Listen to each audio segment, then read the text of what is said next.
महाभारत युद्ध से जुड़ी तमाम प्रसंग काफी प्रसिद्ध है। महाभारत युद्ध होने का कोई एक कारण नहीं था। ये आम धारणा है कि लालच, स्त्री के अपमान जैसे कई कारण महाभारत युद्ध होने की वजह बने। इन्हीं में से जमीन और राज्य का बंटवारा भी युद्ध होने की एक बड़ी वजह बना। जमीन के लालच में कौरवों ने कई षड्यंत्र रचे, यहाँ तक कि इनके लिए पांडवों को मारने तक की साजिश रची गई। लेकिन क्या आप जानते हैं कि अगर दुर्योधन पांडवों की एक बात मान लेता तो महाभारत का युद्ध शायद नहीं होता। हुआ कुछ यूं कि जुए में पांडव इंद्रप्रस्थ सहित सब कुछ हार गए। भरी सभा में द्रौपदी का अपमान हुआ और अंततः उनको 12 वर्ष का वनवास मिला। वनवास काल में कई राजाओं से पांडवों ने मित्रता कर अपनी शक्ति को बढ़ाया और आखिरकार अपना सम्मान और हक वापस पाने के लिए कौरवों से युद्ध करने का निश्चय किया।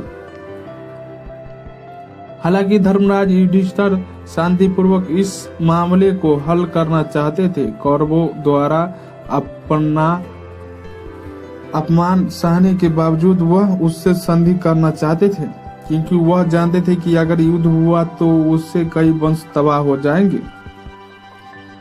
पांडवों ने युद्ध को टालने की हर संभव कोशिश की। उन्होंने कौरवों के समक्ष प्रस्ताव रखा कि अगर वह 5 गांव उनको दे दे तो वो हस्तिनापुर की राजगद्दी पर अपना दाव छोड़ देंगे।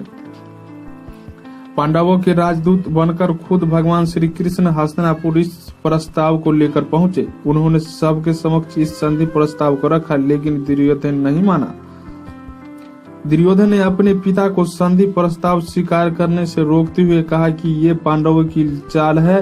दुर्योधन भरी सभा में बोला कि पांडव हमारी विशाल सेना से लड़ गए हैं, इसलिए केवल 5 गांव मांग रहे हैं और अब यह युद्ध होकर ही रहेगा। इस पर वहां खड़े श्री कृष्ण बोलते हैं, पांडव शांति प्रिय हैं, लेकिन इसका मतलब ये नहीं कि वे युद्ध के लिए तैयार नहीं हैं। वे बस कुल का नाश होते हुए देखना चाहते नहीं हैं। दुर्योधन, मैं तो केवल इतना चाहता हूं कि तुम पांडवों को आधा राज्य लौटाकर उनसे संधि कर लो। अगर ये शर्त तुम मान लो तो पांडव तुम्हारे युवराज के रूप में स्वीकार कर लेना।